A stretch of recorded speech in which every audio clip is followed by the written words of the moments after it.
Hi everyone, it's Liza with Gatehouse, and I'm here to recap what you should be focused on this March. And if you haven't already, I encourage you to check out our shorts on the topic so you have a tip-by-tip strategy for the month. But I'm going to recap them here today. First, remember, March is for monitoring. So all I mean by that is, there are a few things at this point, we're almost at the end of the first quarter, that you should be on top of. First, that test. How are you doing? Are you advancing towards the test score that you want? Are you being diligent with your study practice? There's no more time really to wait on getting started. So I hope that you're already that far ahead. That's number one. Number two, community leadership. Leadership inside the office, outside the office, going above and beyond your day job.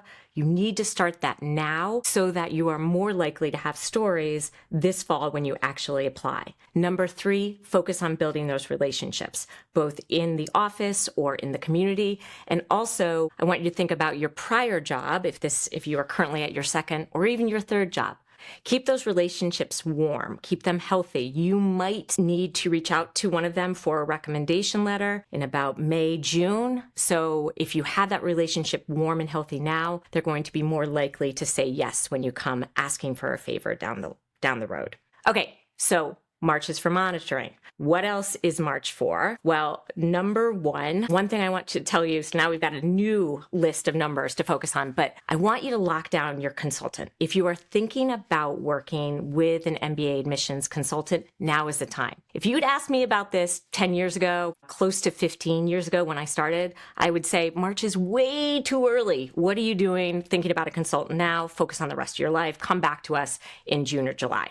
But every year, people start reaching out earlier and earlier, which means that at the end of the day, there is less supply in the market for you to have your first choice when it comes to finding a great consultant. So invest in reaching out to the different consulting firms. Definitely reach out to Gatehouse. That should be at the top of your list, but you should do your due diligence and reach out to other firms now and talk to prospective consultants and think about who you want to partner with. That's number one. Number two, really, now March is the time to start refining your story. One of the questions you will get throughout this process is, why do you need an MBA? And very often when I am talking to potential applicants and I ask them the question, why are you interested in pursuing your MBA? They don't really have an answer. They are like, well, I have to refine this answer, but it's kind of like, I just want to go, everybody else is going, or I've seen other people go, but they really haven't thought about what is it about the MBA that they need to reach their goals. And that is the logical argument I want you to reflect on in the coming months is, okay, if I want to achieve this in my career, what do I need to take advantage of at the MBA to reach those goals? Said differently, you have aspirations, you have goals, you want to make your impact in this world, so to speak, and you will need to make the case that the MBA is a necessary step in getting there. It's easy for me to say these things. It's tougher to actually come up with that logical argument, but you're going to need something a lot more convincing than just simply saying, oh, I want to go because I need a break, or I want to go because of the network. You really need to think about that destination. And then the last thing I want you focused on in March is start asking yourself, who would I ask for a letter of recommendation?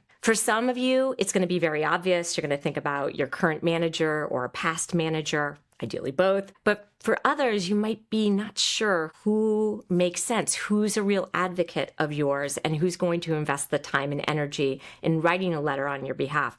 And remember, these letters need to be professional in nature. Sometimes people talk to me about a professor they had in college. It's too long ago. Let's focus on who you are today in the workplace and really seeing who you are as a leader. So you don't have to ask anybody right now. That's still a few months away, but if you take the time to at least identify who your potential contenders are, you're that much further along. And if you don't have contenders, don't worry, you're not alone. But now's the time to start investing in building those relationships, cultivating that relationship. If you've worked with a certain manager, let's say you're a consultant, you worked with a certain manager twice, but the projects were relatively short, maybe you see about getting on to another project with that manager so that that person has a little bit more fodder to write about you should you end up asking them. So that's what to keep in mind in March, and good luck and stay tuned for more tips next month.